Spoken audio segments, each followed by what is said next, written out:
everyone, it's Hawkie and today we're going to jump on board with Louis, our season 4 champion, for a track guide here at Monza using the RX Vision. And when we get to the corners, we're going to pause and then slow them down so I can talk you through them properly.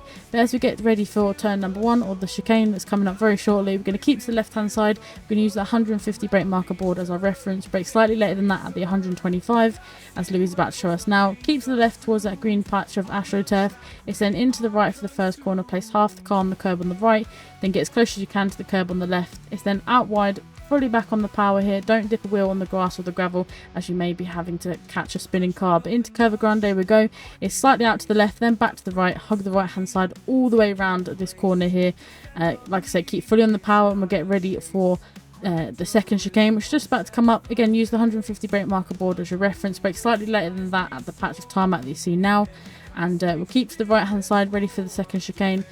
It's then into the left, place half the car on the curb on the left, then half the car on the curb on the right. Be careful as you go over the curbs, as it will unsettle the car and the car will bounce a little bit, so be ready to catch it. We're going to Lesmo number 1 now. It's braking at the 50 brake marker board, and then it's a bit of trail braking as we go in towards the corner on the right hand side. Get close to the curb, but don't go on the curb here, and then on the power, bringing the car out wide to the left. Be careful as there's a patch of AstroTurf on the left hand side again, which will unsettle the car if you get too much of the tyres on there.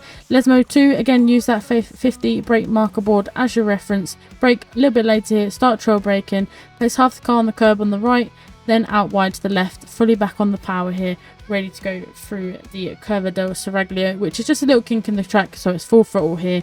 And then it's getting ready to go through the Ascari couple of corners, which is coming up, and we'll go past the bridge. Again, use that 150 brake marker board and the patch of tarmac on the right hand side as your reference. Brake slightly later than this, and then get ready for the couple of corners coming up, which is hitting the apex on the left hand side, then going to the right, placing the car on the curb, but not too much curb, as it has got a slight camber, and at full speed it will unsettle the car.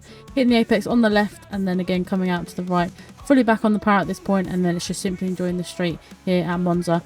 But as you can pretty much tell around this track, it's obviously using the curbs to your advantage, but just be careful as you hit those curbs. As we get ready for the final corner, which is Parabolica, we're going to brake slightly later than the 100 board here, around about 75, and we'll get ready for the final corner, which is we start wide on the left hand side, we then come in towards the apex on the right hand side, and then it's back out to the left.